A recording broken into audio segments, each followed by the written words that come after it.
Samantala, hinangaan ang 6 na taong gulang na kindergarten pupil sa Alicia Isabela sa kanyang graduation message.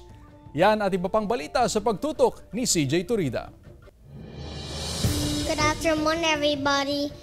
To our beloved IDSS. Kinagiliwan ng netizens ang 6 na taong gulang na si Maverick Cyrus Pelayo o Mavi sa kanyang graduation message sa kindergarten.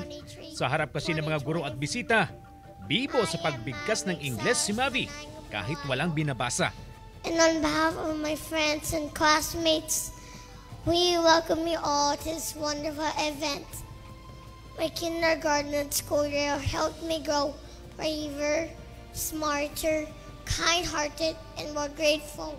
Bukod sa kanyang kakitaan, marami ang bumilib sa kanyang heartfelt message ng pasasalamat sa mga guro, classmate at magulang. Umabot na sa 6 million views and counting ang video ni Mavi.